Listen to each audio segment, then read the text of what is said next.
Hello, everyone, and welcome to this panel on objections, challenges, and the future of diversity, equity, and inclusion as it relates to investment.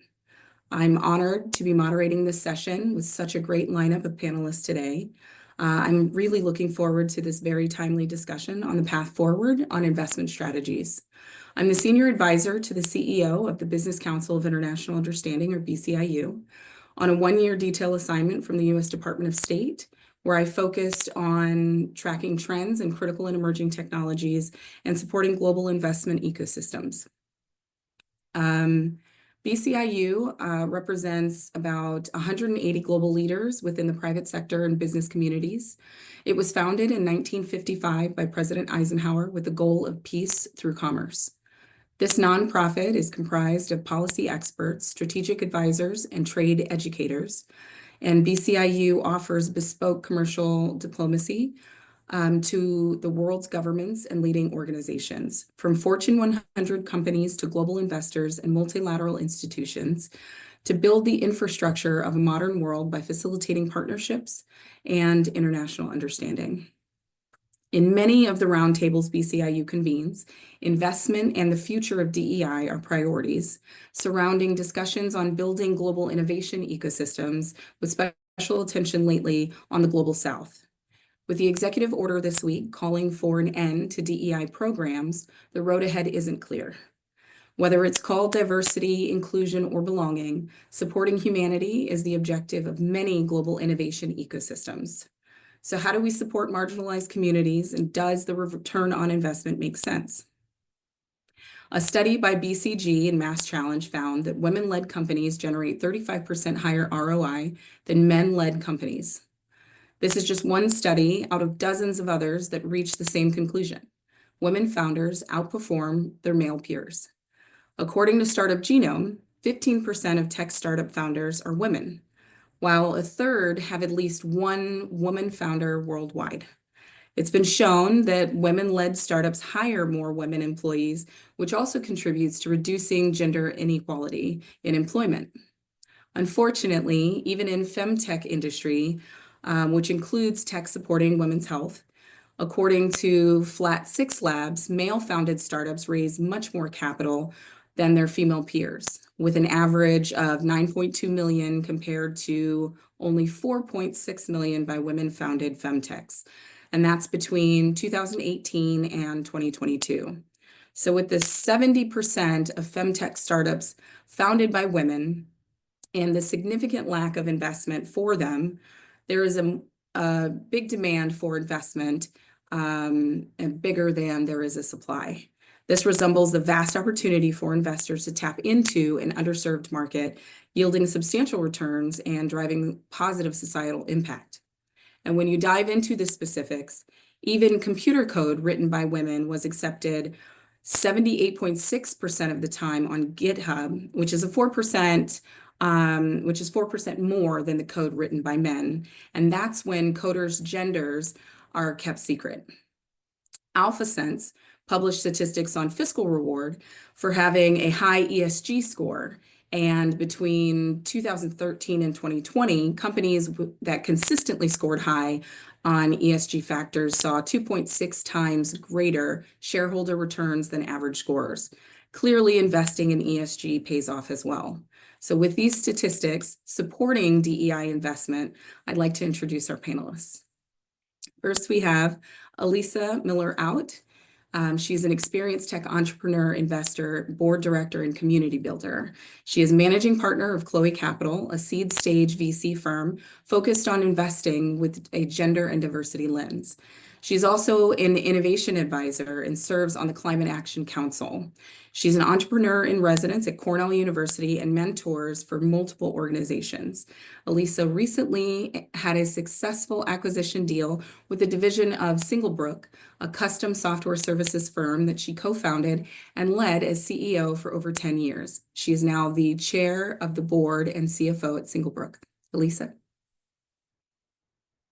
Hi, thank you so much for that wonderful introduction, Charlotte. I'm excited to talk about this important and critical topic. It's very timely. Again, I am Elisa Miller-Out, managing partner at Chloe Capital. I am based in Ithaca, New York, and we also have an office in New York City. So I do split my time between those locations. Excited about this global audience today. You gave a great introduction on me, so not too much to add other than that. Of course, my background is primarily as a tech entrepreneur in the software services as well as software product space, with a special focus on social and environmental impact across my technology career. And then heading into my investing career now with Chloe Capital, we are focused primarily on investing across climate, workforce, and health at the seed stages with a gender and diversity lens. And I'll just add that we do that work primarily with that mission of inclusive innovation ecosystem building at scale. And we do it because it's both an incredible opportunity for impact, but also a tremendous business opportunity that continues to be overlooked by much of the market, exactly per those stats that, that Charlotte so beautifully enunciated for us. So we are excited about the incredible business and financial opportunities that come from investing in these founders who are often overlooked and underestimated by the current systems, because they are still serving massive markets and massive opportunities. Perfect example, we invest in across women's health, for example, in areas like menstruation, menopause, maternity.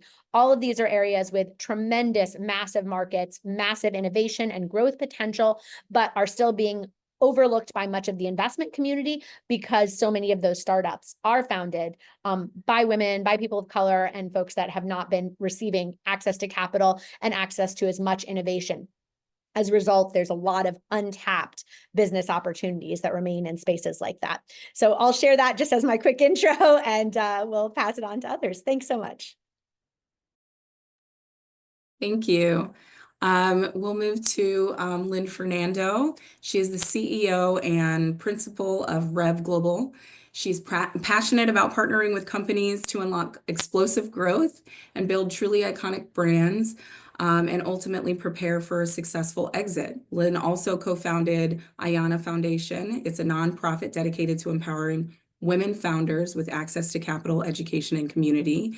And she serves as the president of Ayana Foundation, where she focuses on equipping young women with resources they need to succeed. Lynn? Thank you, Charlotte. Well, it's an honor and privilege to be part of this esteemed panel. As you've mentioned, and Elisa, it is such a timely conversation, a very critical conversation.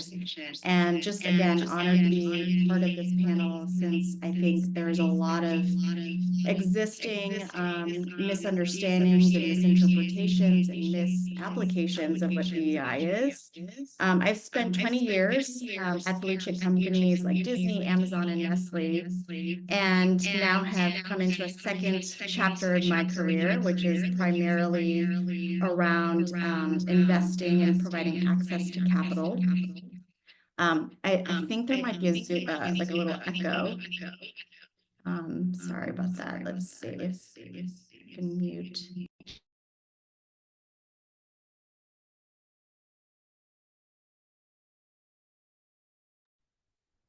Hopefully this is better. Okay. So yes, we are definitely in the very early stages of our nonprofit foundation, which, as mentioned, provides access to capital for venture-backable women founders. And through this, we are leveling the playing field for women and providing opportunities for investors to find these overlooked founders. I think the numbers are staggering. We're all aware 2% of venture capital is going to women-led companies and women founders, and we are aiming to level the playing field globally and helping to drive growth, primarily through the SDGs, number 5 and number 8 being, economic growth and then gender equality. Thank you, Lynn. Sorry, we are having some strange issues, but hopefully hopefully we'll get that sorted. So next I'd like to introduce Michelle Voss. She is at Voss Strategies, and her focus is leading the team to empower business and strategic capital raising, fostering synergy and executing impactful marketing that aligns with their visions.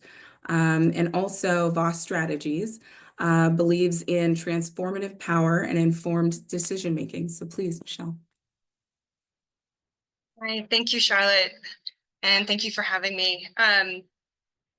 Yeah, I just wanted to share that a lot of my passion does come from exactly what you, this panel is doing and what you're discussing, empowering founders to navigate the capital market space, identify the opportunities, especially when it comes to impact funding, and really support generational wealth through education and impact marketing. Really, how do we communicate the marketplace with the values and importance of what it is we have to offer, and not just push a product or push the dollar, right? And this is where I do feel that we can start to identify the capital and the cash flow and the value that can come from actual impact, regenerative impact distribution, whether it's local, community, or globally. And so I do work with founders who are seeking to raise capital from the early stages, pre-seed, seed round, angel, as well as building up to their Series A and aligning them in preparation for accredited investors. So a big part of my position is also aligning with family offices, investors who are seeking to diversify their portfolio, identify companies that are aligning with impact initiatives, who are actually paving the way with very powerful technology, but also with the mindset that is going to help pave the way for a better outcome overall, and again, for community and global impact. Thank you, and thank you all. And again, excited to be part of such an amazing panel, and we'll dive into the questions. I think, this topic, it is something that's definitely relevant right now. But really, I think the goal is to make sure that we're, leveling that playing field. There's a lot of family offices that I've spoken to, in the past few years covering regional investment strategies and diving into that internationalization and not just the commercialization at a local size. But, how do you also scale that, and how do you have these conversations? And then, because it is a family office, they have their own needs and their own priorities, and they want to support the communities they come from. And so how do they do that in a way where they're connecting with local leaders and local innovation ecosystems? So I love that you ladies are doing such amazing things. I think we'll start with just kind of some of the successes you've seen. I'd really like to know what you've seen in the past that has really resonated with, best practices, something that we can take as like a lessons learned, because I know going forward in the future, it's a little unclear what that'll look like. So it'd really be great to hear some of your best practices, lessons learned. We'll start, Elisa. Great. Yes, so many things that that I've learned from in terms of, best practices in this space.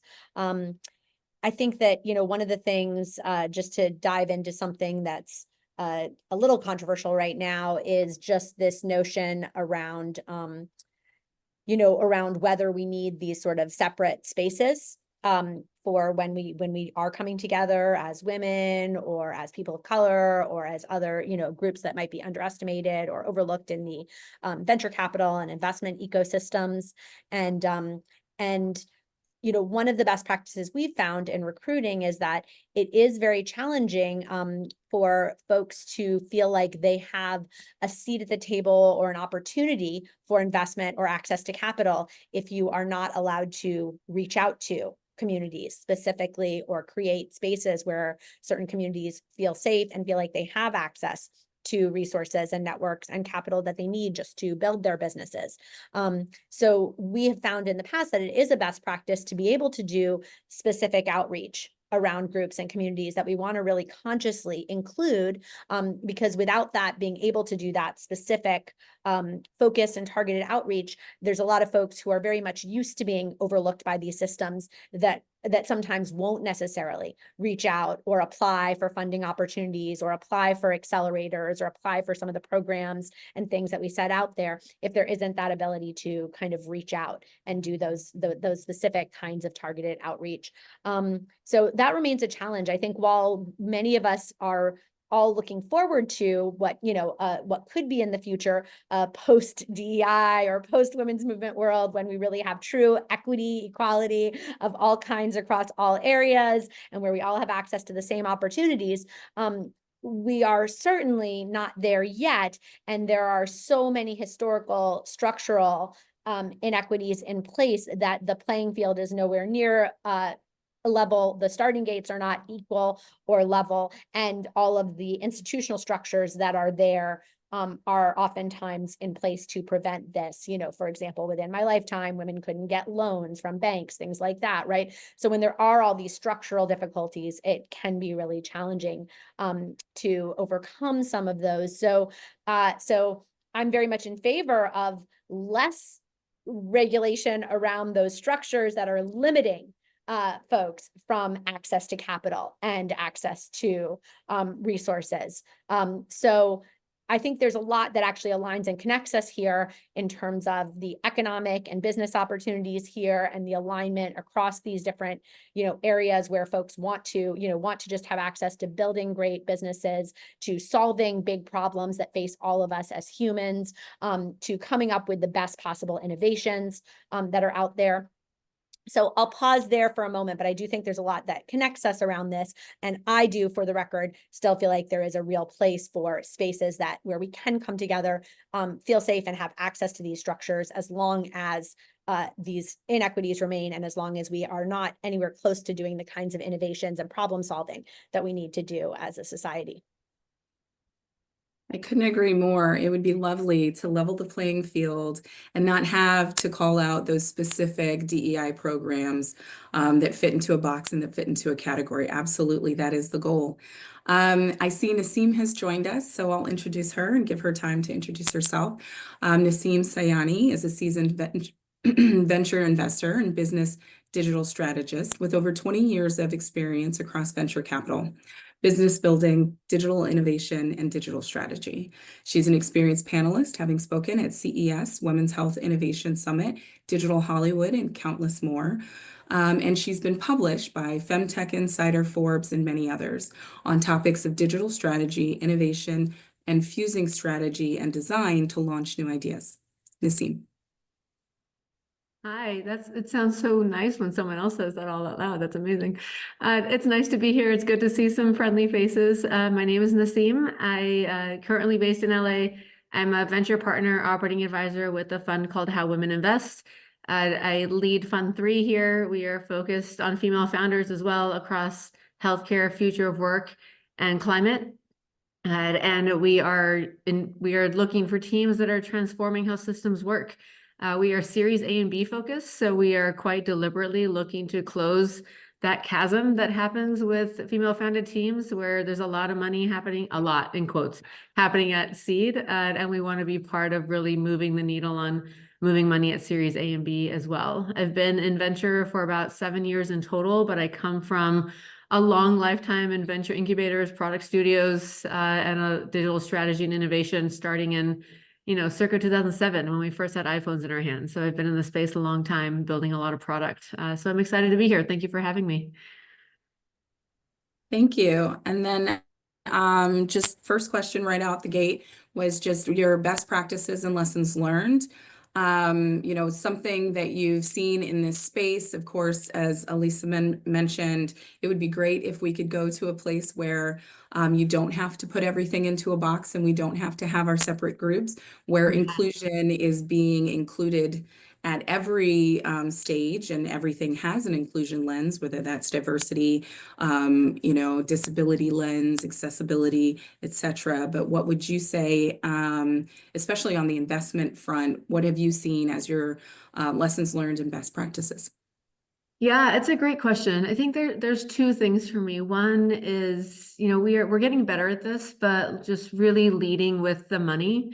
We're finally in a space, I think in the last maybe 18 months, where the categories that we're investing in have been sized, and we can talk about dollars, and we can say women's health, and Elisa knows this, is worth $1 trillion, right? Like it's not vaporware, it's not niche, it's not something that only women talk about. There's real money in these spaces, and we have to get after it. And I'm happy to go make $1 trillion with Elisa, and that's really great for us. But we should all collectively, as men and women and non-binary, everything, we should all care about making that kind of money. And so let's talk about the money, and it doesn't have to rely on lived experience and knowing these things, as part of what we live with every day, but we should care about the dollars. And this is at the VC level and at the founder level. And so I am now increasingly, and always, am telling founders to lead with the cash.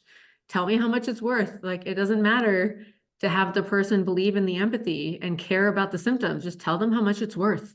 And that's how you're going to get the check. And so we have to tell the money stories. I think that's one that's going to start to bring these two parts of the ecosystems together. I think the other is the social capital. Like, we have to live in abundance. And we have to start to break down, the conditioning that we've been brought up in that is real scarcity driven. We have to recognize it. We have to stop doing it. We have to stop perpetuating it. We have to live in abundance. Like, let's share the networks. Let's share the relationships. Let's give as much as we possibly can. Let's ask for the introductions. Let's, cross the gender divide and talk to the men in the room and ask for the introductions. They are doing it every day. Let's make sure we're doing the same. And I think if we actively show up in those rooms with the same kind of confidence that they show up in rooms with, it's actually they're not going to bristle at it. Like, we feel like they will because we're not used to it. But the more we do it, the better response we're going to get, because the more we show up, the less of an exception we are, and that we just have to do it. And that's just, those are my two things, is that I'm just going to keep showing up, and the more we show up, the less awkward it is. Thank you. Michelle? Yeah, I just wanted to follow up on Nassim. I definitely agree with that as well. That has probably been my biggest learning curve too, is really get to the point where you're talking dollars, you're talking money, you're talking financials, speaking that language. But the other thing I wanted to add to that was really understanding the criteria and the requirements of what people are looking for. Do we align with them? Do they align with us?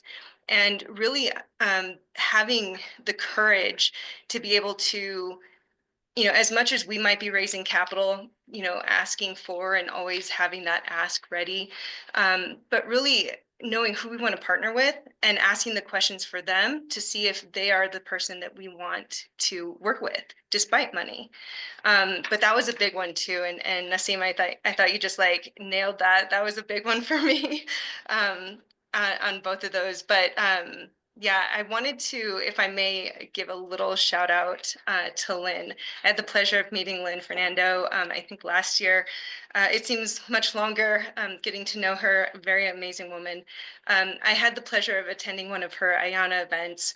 And if I may give you just a little shout out, one of the things that I was just incredibly impressed with, because when we're talking about money on the table and, talking about equality or inequality, and really just having the forefront of who's ready, she was able to raise $1.5 million for Indigenous women who really have no percentage at the table, at the capital market table. And I just that was just so inspiring to me. And I just wanted to give a little shout out to that, because that is why I'm here. That is what I want to see. This is what the movement I want to be a part of. And I'm really glad to be on this panel with you ladies. So thank you. I think that's the perfect intro for Lynn to answer the question as well on best practices and lessons learned. But I think you're embodying one of the best practices, which is empowering others and then, acknowledging the wins.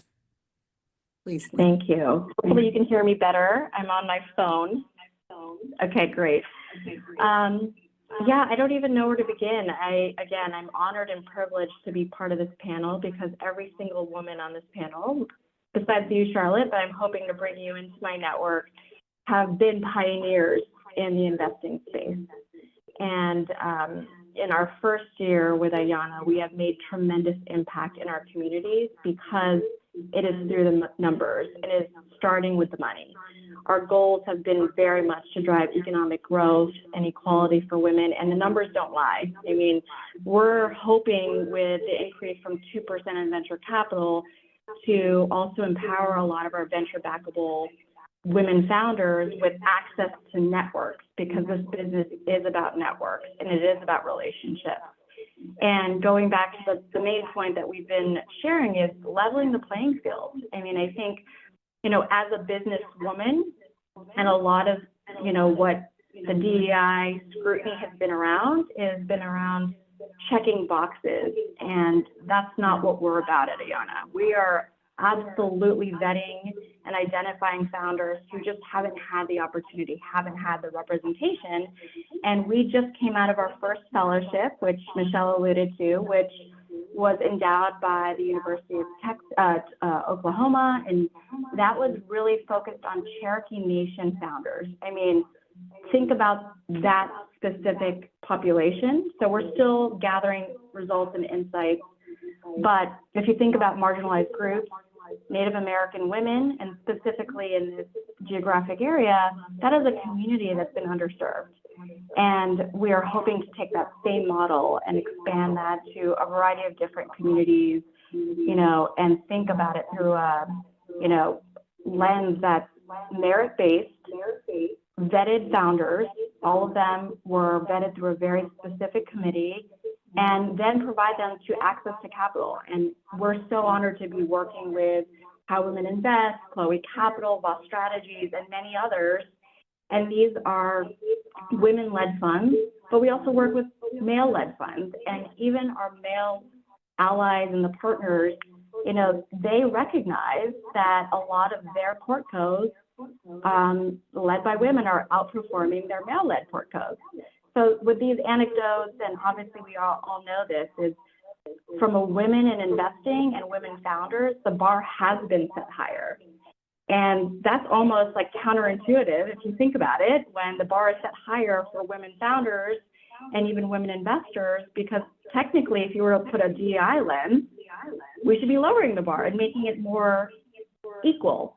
So I think this is the controversial sentiment today is merit, DEI, are we giving opportunities to who needs opportunities? And I think that's the challenge, because we're still very behind, as we know, in the investment community, and especially with women founders, and that leveling the playing field, there's still so much work to be done there. So even with our first year, we're so proud of the impact we've made, but it is working with the communities, it is working with fund managers and women leaders to advance and accelerate that access to capital. So I'd like to talk more about those challenges and those obstacles. Even as this panel was being set up, it is titled Objections, Challenges in the Future. And so the future is a little rocky right now, but do we really need to name the program DEI? Do we need to have a chief DEI officer? Do we need those to still know that we should be investing? Impact investing is still one of the things that brings one of those great opportunities to many different places in the world. And then also, why do you think there's such strong objections to DEI? What is with this scrutiny, and why are we trying to roll it back? What is Really the big issue here, is it being misinterpreted? Is it being misunderstood? Are we having a miscommunication about the purpose there? Because I think we understand the intent. And again, no matter what it's called, that humanity is the support network we're looking for, whether you call it diversity, equity, inclusion, accessibility, belonging. There's a lot of words that you've titled to it, but really it's a movement. Its momentum is, pretty strong right now. And so what would you say is really the objection to it? And is it being misinterpreted? And we'll start, Elisa. Thank you, Charlotte. So many great threads to pick up on here, because I wanted to address a few that got pulled up by both by you as well as by some of the other panelists here. I want to start on this area of, of challenges, right? And I think this one that continues, I think, is just is continuing for women in particular to ask for what they're worth and to continue to, to Nasim's point earlier, both lead with the money and ask for the money when needed. And I continue to see that. I'll just share a quick anecdote from early in my career. When I was starting my career in tech and product development, I was early on in a position to interview a whole bunch of people all at once. And I interviewed, and one of the trends I noticed across the board, and this was when I was literally just out of college, I was interviewing for the same position, but every single woman I asked for their salary range, they presented a range that was about half the range that all of the men asked for the same position, same skills. In many cases, many of the women were overqualified for the role, and across the board, that was what they asked for. This was before the salary had been posted. That really stuck with me in a pretty profound way across my career. And I see it still happen today, with whether it's asking for funding, asking for the raises, asking for what we're worth in every context. So I just wanted to kind of frame that out. But I wanted to say that also, the flip side of that is that while women aren't always asking for these bigger numbers or, thinking these through, right, just due to all the different kind of structural challenges that we've faced, women founders, what we observe through the data and through the research that's been done and through our own experience building our portfolios, is that women over and over and over again under promise and over deliver. Right? They are the most capital efficient companies, and this has been proven, right? They also, obviously, when you do have these diverse teams at the table, you do produce much better financial results overall, and that's been shown over and over again also, whether it's with women in boards and, big publicly traded companies, or whether it's with these smaller startups and looking at these diverse teams right from the start. So I wanted to share that. I also wanted to share really briefly on this, to the points that Lynn made about Ayanna and stuff. I just wanted to share that, my experience with groups like Ayanna too, is that women leaders are just so incredibly collaborative, right? And Ayanna is a great example of that, right? We've already collaborated on so many different incredible programs together and events together, and are already looking at ways that their cohort with these incredible Cherokee women could help develop pipelines for some of the funding opportunities that we have at Chloe Capital. So it's really exciting to see how women leaders do collaborate, and to Nasim's point, that social capital and how do we really lift each other up, right? I think there used to be a mentality and a mindset a while back, and this is another kind of challenge area that we can continue to overcome. There was a challenge area for a while where it seemed like there was only one seat at the table for that kind of token woman or token person of color in the past. And that led to, in the past, I think, a lot of people feeling like they needed to beat each other down to raise somebody else, to raise themselves up. Right. And I think we're really, I've noticed this next generation of women and women leaders, all of ourselves included on this call, are really more focused on that. How do we all lift each other up? And how do we see, a rising tide that lifts all ships? And how do we really collaborate, work together? We see that across our portfolio and across our model, which is about a founders to funders model, where we're looking to invest in leaders who uplift others as they climb, and who then go forward and pay it forward to invest in the next generation of leaders as they have these big successful exit events, like our founder of BasePause, who exited her company for a tremendously successful exit and is now coming back to mentor the founders in our New York City accelerator, this amazing partnership we have with NYC EDC. So she's coming back to mentor and give back to that next generation of founders as someone who's lived that founder to funder journey. So I'm seeing more and more examples of, women really lifting each other up in the ecosystem. And I'm hoping that that's going to be another trend we'll see, continue through all of this. So many more things we could share on this topic. And for the record, I do think we still need a place for, whether it's, DEI officers or other folks focused on this area. Again, I'll just emphasize that we do not have a level playing field yet. We do not have, we still have so many structures in place that are preventing that. As soon as those structures are dismantled, we can dismantle things like redlining and structural racism and structural sexism and genderism. If we want to dismantle all of that in the name of reducing regulation, that would be a fantastic place to deregulate and to provide more opportunities that are truly leveling the playing field, truly unleashing opportunity, truly unleashing just the incredible economic opportunities for growth that we have when we really do allow innovation to come from all sources and to come from all walks of life, right? And just one last point, I'll pass it on to folks here, but this was just a line from a movie I saw recently that I honestly really struck me, which was that, in terms of why are people afraid of, women advancing or achieving real equality, we create life, right? That is a powerful, powerful thing, right? There's a reason why there is an assault on, on things like our different rights and across all areas, including reproductive rights. We are incredibly powerful. I'm a mother of 2 people. We are like gods. That is incredibly powerful. I think people don't understand our power. And if we were able to fully lean into that, we are unstoppable. So I just wanted to share that. I thought it was a really powerful line in the Night Bitch movie that starred Amy Adams. And it was, it really struck me as like why our power is so terrifying to some, but it can be used for so much good. And if everyone just realized that, like, you see it over and over again, when the money flows to women, they support the whole community, right? They support everyone of all genders, men included. The world is going to be so much better for men when women really can come into their full power. We will only do good, beautiful things with that power. So you don't need to be afraid of it. It's a beautiful, beautiful thing. Anyway, I'll pause for a minute and let some other folks share on this. It's such a great topic. Thank you so much. I am going to use that quote. Definitely, I wrote it down, but I'd really love to hear, Naseem, I'd really love to hear more about the challenges and honestly, where you think we should be headed in the future.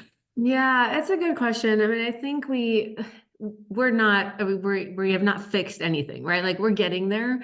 I think the backlash, honestly, it's coming from, I don't think we've defined or thought semantics is always where the problem sits, right? And it's turned into, the perception has been that we're taking from one group and giving to another, when what it should be is that the pie can get bigger. This is not a zero-sum game. This is not we're not moving slices of pie around. We're actually, the whole thing grows. This is about performance. This is not about shifting things around. And I think we have to tell this is, again, goes back to talking about money. We need to talk about performance. This is about everything performing better. This is about everything getting bigger. This is about everyone's dollars growing. And we haven't been talking about it that way. We've been talking about saving seats at the table. We've been talking about it as saving hires and making sure there's enough numbers at the table so that the percentages look good. And I think we have done ourselves a disservice by talking about it that way. And just recently, right, Costco said that they're not going to back off their DEI priorities because this is about performance. And you're like, thank goodness, a huge global retailer like Costco said, no, like we're not going to back off of it. This is about performance.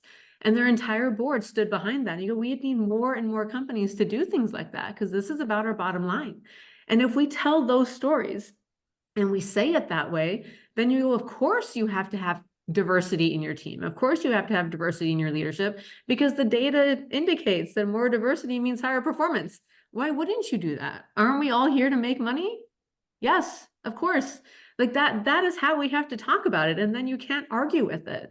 And so the semantics have to shift. And if we do that, then it's not about someone losing and someone winning. We also, a lot of the use cases that we have to solve, a lot of the opportunity we unlock is sitting in populations that have been deeply underserved. Women have been deeply underserved. Minority populations have been deeply underserved. There's a lot of spending power sitting in these populations. And if we actually put things in front of them that they want to buy, they will spend the money. We know this, it's been proven, right? Like, we can use movies all day long as the indication of how people will spend money, right? Black Panther proves how people will spend money. Barbie proves how people will spend money. Taylor Swift proves how people will spend money. And not even just her tour. Football benefited from Taylor Swift. And there's a lot of men who will not say that out loud. But absolutely, there are more women watching football because of Taylor Swift. We have to watch those trends, right? And if we watch those things, you go, we should have more women talking about football. Why? Because then they will spend money on football. These are just facts. We've seen it prove out in numbers. Like, these are the reasons DEI is important, because if you have more female newscasters talking about football, more women watch football. Like, we should just be thinking about this in numbers and cents. And so we still have to point to these things. We have to have people in roles who can make decisions about putting more diversity into these places, because it's just going to deliver more value. That if we problem solve that way, all of this doesn't have to be controversial. The other problem is that systems have been built by certain groups of people and have been wired to serve those groups of people. The unconscious bias that's sitting in those things has to get broken down. It has to get dismantled. And I've had like such strange conversations with like really nice, friendly, grown white men who will say things like, "Oh, I'm the bad guy now, and I'm the guy who's doing everything wrong to people." And I had one person literally say to me that, like, I feel like I can't be in a room with a woman anymore because then she's going to file some kind of suit against me. And I'm like, well, let's just think about that the other way. Like, I actually feel nervous being in a room with a man quite often because I don't know what he's going to do. And then they just look at me and they go, "Oh." I was like, yeah, just like a little bit of reverse scenario. And just consider my perspective. There was another situation I was in, and there was a room of women, and there were two men in the room, and they were like, "Oh, this is so awkward. I feel so weird." And I said, that feeling is how we feel in every other room all the time. And they go, "Oh." And you go, "Yeah, like, just consider, right? Consider what it feels like for somebody else for a minute. And then your whole perspective changes. And I think we just have to do more of that. And then the empathy and how we are as humans might take the forefront, and a little bit of what feels like the attack doesn't have to be how we problem solve. And we just aren't doing enough of that. And it might make the problem solving a little bit easier. Yeah, I really appreciate that. It's the semantics, really rebranding, the perception. Yeah. It really is. And I heard this quote. It was like, I'm sure it was some therapist, but anyway, it was like, perception is not reality. Your perception is not reality. So you have to take that out. Just because it seems like this is happening, you really have to focus on, the message and change the narrative. And so I think that's a great message. And I'd really love to hear, Michelle, what you've seen as, the obstacles, the challenges to really the DEI movement, really the pushback, the blowback, and what you think we should be doing for the future of it. Well, definitely, I agree with both Asim and Elisa, with everything that they brought up as well. Some of the challenges that I've seen personally, and not just in the financial industry, just to give a little backstory to myself, I actually come from just over 10 years in the lighting and building industry. And lighting and building, I've had some great opportunities to sit at the table, right, and have the conversation. But there have definitely been moments where I don't always feel heard in the context in which I'm trying to communicate. And sometimes when we talk semantics, sometimes it's just, is it because I'm a woman and I don't want to think that way? But I do acknowledge, because I do believe that there is a beautiful balance between masculine, feminine, men and women, and the balance of our roles, and interchangeably what that can look like. but really coming into the financial industry, which I'm still relatively new in the past, 4 years here, 5 years, going up my learning curve, there still seems to be a little bit of some bias, not just as a woman, but very much as a woman, coming into the space, and what my role is and what it should be versus what I want it to be.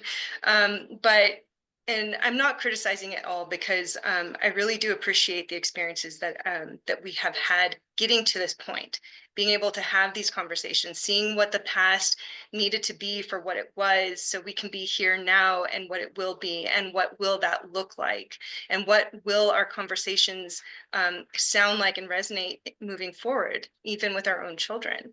And there have been some great role models for me who are men, who are those older gentlemen, who are, generations older, who really brought wisdom and guidance to my professional path and my professional successes. Even doors have been opened by men for me, and I give gratitude for that, and I want to acknowledge that. Including like the when we get personal, like who are we individually, right? We're here right now, and when we come together, who do we want to be collectively? Well, it stems back to, how do we respect ourselves? How do we respect those around us? Whether we feel we've been taken advantage of, or whether we feel like we've been given gifts to flourish. It's always going to come down to, how do we make that choice moving forward? And how do we choose to engage in a conversation, even if it's painful and we don't like the potential results of it? It could be detrimental for all we know. It's always going to be in that moment of, what is that conversation and what does it need to be in that moment? And so I just feel that there's a lot of positivity despite some change that's happening. I do feel that semantics is a massive, massive part, because it goes back to resonance. How are we resonating with conversation and the language that's being used? And how are we connecting with the person who's speaking those words? Are we understanding some of the underlying context and not just the definitions of the words themselves? And how do we really start to listen and respond accordingly, so that not only we're hearing them, they feel heard in response. So now we're having a real conversation. And that goes with money too. That really does. Thank you. And I absolutely love the optimism. Yes, Elisa. I just wanted to pick up on one thing Michelle said that I think is so critical here is, I think many of us are echoing this need for real balance and the ways in which that serves all of us. And I just wanted to make sure to call that thread out here as well, like both to acknowledge that, that, like to Michelle's point, I feel like incredible doors have been opened by male mentors in my life, as well as, men on our team, men on the teams of many of our portfolio companies that serve these incredible roles.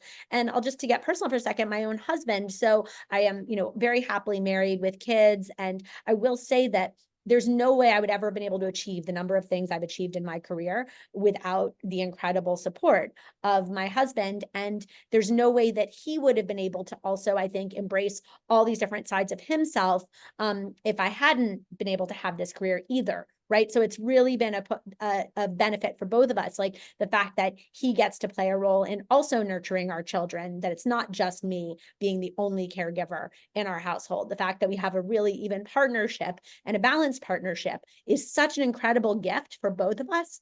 And I just want to share this fact that I think there are so many men who want to be able to embrace their whole selves also in all different ways, the side of them that also wants to be with their children and wants to care for them as well, and wants to, play all these different roles in society. And I think that it's really important that we all acknowledge that all the different roles we play, the ways in which balance is so critical, and the ways in which having a movement that is truly balanced, where there are roles for everyone and opportunities for everyone, how much that benefits all of us in a really, really deep way. So I just wanted to acknowledge that as well. And those were some things that I was inspired by in some of Michelle's comments as well. I'm gonna pile on really quick. I know we have 5 minutes. One quick Well, thought on Lynn that. hasn't responded yet. So. Oh, I'm sorry. Go ahead. All right, keep going. I'll say it later. No, I just wanted to hear. I'll keep it short. I mean, I think we all recognize that DEI is at a crossroads. And I think what every woman on this panel has said is we do need to reshape the narrative. I do feel like today it is at this critical inflection point. And as a marketer, maybe it's a little bit of rebranding the definition of DEI. I think we have solely focused on race and gender as the key pillars of DEI, but even speaking for Ayana, it is not necessarily only about gender. It is about economic growth, access to opportunity, and breaking down the systems that have not been set up for success for a lot of our women founders. And so I do feel like reshaping the narrative for DEI, transitioning from what it is looked at today from the media and from the polarizing definition of what it is today to more of an opportunity for innovation and equity and economic growth. Like that is where we need to take this conversation and the evolution of DEI, whether it's even an acronym anymore. But I do feel like there's still so much to go, and the stigma that's attached to DEI today is where we need to reshape that narrative. And I think I speak for the women on this panel that, again, I know we focus a lot on gender and race and whatnot, but I think we all say it from the lens of innovation, economic growth, like global competitiveness. Like there are so many other underlying factors, and I think we go toward a data-driven approach that hopefully we all are then held accountable. And I think there's probably a lot of like just political, and I'd love to hear your thoughts too, Charlotte, but like I know with time left, I feel like there's just the media and the politics that are really attaching a stigma to D&I that I think we need to just kind of peel the layers back on. Yeah, I know. I really appreciate this whole conversation, being part of this panel. Thank you. I will reach out to each of you afterwards. And just really not only the discussion about it, but the really thoughtful statistics behind it, supporting having a diverse group. You definitely don't want to be talking to yourself in a mirror. You need to have those diverse views. Otherwise, how are you going to, really innovate? And since we do have a few minutes left, Naseem, if you could close us out with your final thoughts. Thanks. Yeah, absolutely. No, I think the things we can do, I'm a big believer that we literally can change the world in big ways. And it comes through how we invest, it's how we team, it's how we collaborate. It's in how we work with our partners and raise our children, right? And the thing I was going to say is like, I have a 5-year-old little boy and he hears me talk about women's health all day long. He's going to walk into first grade and he's going to say vulva, and I'm going to get a phone call from his teacher about him saying these words. They're going to say wonderful. He's learned. Great.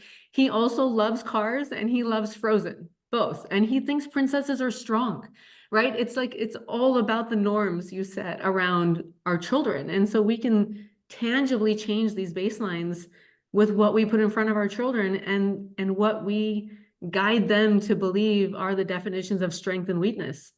And it's in our hands to do it. So I do think we have a lot more control than we think we have, and I want us to act on it. So I think we can quite tangibly change the world in ways big and small, and we should be doing it.